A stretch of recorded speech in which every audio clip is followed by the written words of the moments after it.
Jangan lupa like, komen, dan subscribe channel YouTube TVRI Bengkulu dan nyalakan lonceng notifikasinya.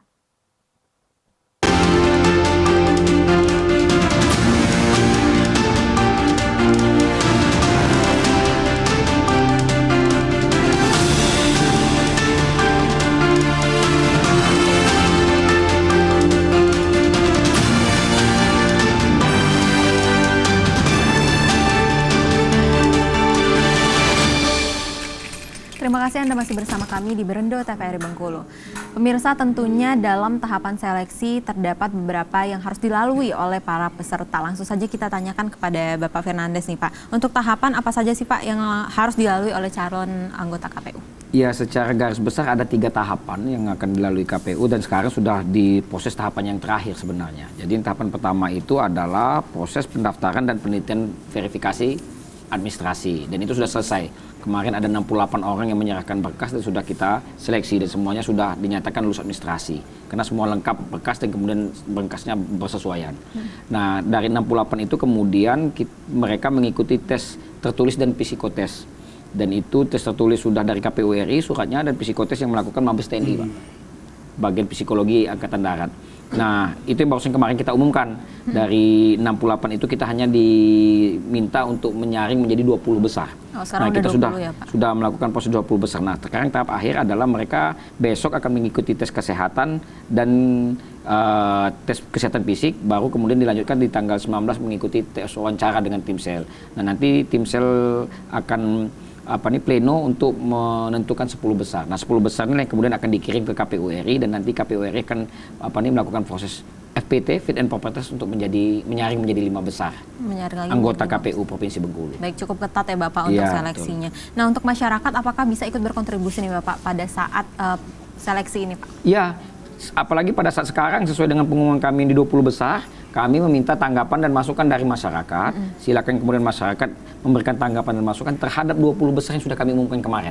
Jadi bisa dilihat di website KPU Provinsi, daftar 20 besar calon anggota KPU Provinsi. Nah, bagi masyarakat yang kemudian mengetahui rekam jejak mereka, dan kemudian menurut masyarakat kita yang kemudian menurut mereka catatan rekam jejak ini kemudian penting untuk diberitahukan kepada kami. Nah, saat ini karena jangan sampai kemudian sudah selesai 10 baru kemudian menyampaikan. Nah, karena kalau sudah selesai 10 kan sudah ranahnya di KPU lagi, bukan ranahnya di tim sel. Nah, pada saat sekarang lah, jadi dari mulai hari kemarin sudah bisa memberikan informasi secara tertulis kepada tim seleksi sampai paling lambat tanggal 21 selesai kami melaksanakan wawancara. 21 Maret ya Iya, Bapak? 21 Maret. Baik, jadi pemirsa nggak usah ragu nih untuk memberikan pendapatnya betul. Pak, aspirasinya kepada KPU, kepada panitia seleksi terkait dengan calon anggota KPU. Saya ingin tegaskan juga identitas kita rahasiakan karena bukan kita dalam konteks untuk mengkonfirmasi nama orang tapi mengkonfirmasi perilaku atau sikap atau tindakan dari 20 besar ini menurut kita memang harus kita konfirmasikan kira-kira seperti itu. Baik, jadi untuk yang mengirim aspirasinya dirahasiakan. Identitas dirahasiakan. Baik, jadi nggak usah khawatir ya Pak bahwa ada konflik-konflik kepentingan di antaranya ya Pak. Betul. Nah, sebenarnya di mana masyarakat bisa menuangkan aspirasinya ini Pak? Ya, sesuai dengan petunjuk teknis, masyarakat bisa mendownload format karena memang harus pakai format. Jadi format itu ada di website KPU RI,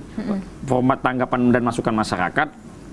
Atau juga bisa langsung ke sekretariat tim seleksi di gedung GTC Poltekkes di Jalan Seruni. Baik, kalau untuk datang langsung itu kan mungkin identitasnya lebih mudah diketahui Pak. Itu gimana Pak untuk kerahasiaan dari yang memberikan aspirasi? Ya kan ada juga masyarakat yang mungkin tidak masalah, dia tidak takut kemudian untuk melapor ke secara resmi. Nah, tapi kalau kemudian misalnya masyarakat merasa ragu, makanya bisa dibuka di website KPU, www.kpu-provinsi-bengkulu.go.id.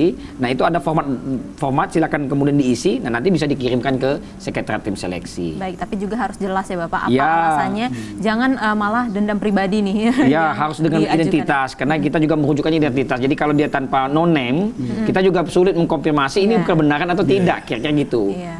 Nah, untuk aspirasi masyarakat ini seberapa berpengaruh sih Pak terhadap hasil nantinya? Kalau boleh ditanyakan seberapa pengaruh, sepanjang memang itu menjadi catatan dan itu bisa dikonfrontir dengan calon atau kemudian bisa ditunjukkan juga dengan bukti, mungkin akan menjadi catatan juga bagi tim seleksi seperti yang disampaikan Pak Jarto tadi, karena ini bicara soal mempersiapkan pemilu yang baik, yang berkualitas untuk demokrasi. Tentulah prosesnya ini yang kemudian harus dilakukan. Nah, tapi sepanjang memang catatannya atau rekam jejak ini sampaikan, tanggapan itu memang berkualitas ya, bukan sekadar soal dendam, tidak suka atau kemudian hoax kayak gitu. Nah itu kan agak sulit juga kita konfirmasi kan. Iya, baik. Nah, untuk syarat-syarat menjadi anggota KPU ini apa aja, Pak? Kalau Secara syaratnya garis sih besar. secara umum sudah diatur di Undang-Undang Nomor 7, tapi yang paling poin pentingnya itu adalah dia kalau untuk KPU provinsi harus berdomisili di wilayah provinsi yang ingin dia Wilayah maju. provinsi. Kemudian berpendidikan sarjana dan kemudian usia minimal 35. Itu minimal, Pak. Iya, minimal 35. Untuk maksimalnya?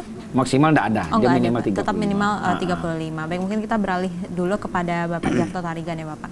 Nah, untuk Bapak sendiri gimana sih, Pak, tanggapan Bapak atau dari pengamatan Bapak selama ini terkait dengan panitia seleksi dan hal-hal yang berbau kepentingan? Apakah pernah nih pengalaman pribadi nih Bapak terkait dengan hal-hal tersebut? Ya, yang sekarang ya.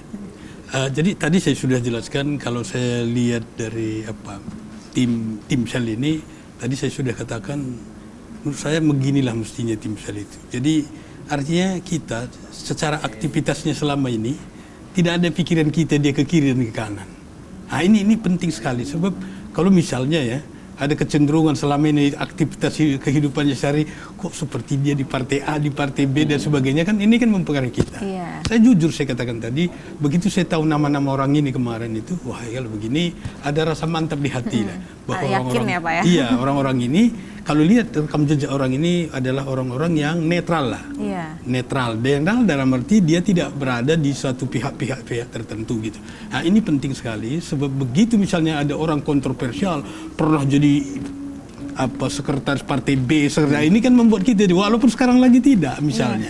Nah, tapi saya lihat kemarin ini sepanjang saya tahu teman-teman ini bukan adalah berada dalam pihak-pihak yang seperti itu. Makanya saya adem juga dalam hati saya kalau begini anulah yakinlah begitu.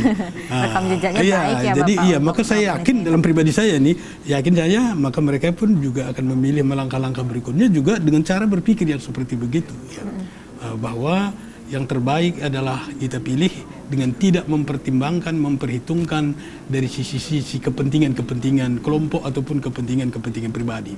Perlu kita tahu ini tim sel ini kan mendapat perhatian yang luar biasa itu udah pasti. Iya. Itu dapat dipahami. Tapi bayangkan kalau orang yang tidak punya integritas kan mudah goyah. Begitu juga kalau sudah dia tidak goyah didasari dengan rekam jejak seperti itu maka kita yakin yang dipilih pun nanti dasarnya adalah juga seperti begitu. Sehingga diharapkan yang terpilih juga begitu. Orang-orang yang tidak akan goyah karena pasti ini pekerjaan yang banyak godaannya lah. Iya. Ya dari sekian banyak pekerjaan menurut saya inilah salah satu pekerjaan godaannya yang sangat luar biasa. Nah, kalau nggak kuat mentalnya, wah ini gampang lah ini. Iya. Bisa jadi malah ya tensinya bisa naik terus. Iya benar ya, Pak. Iya. Tentunya mekanismenya sangat berkaitan dengan penyelenggaraan pemilu pada 2024 Iya. mendatang ya, Bapak. Baiklah pemirsa, kita akan lanjutkan diskusi kita setelah jeda pariwara berikut ini. Kita dengarkan dulu Bengkulu Project.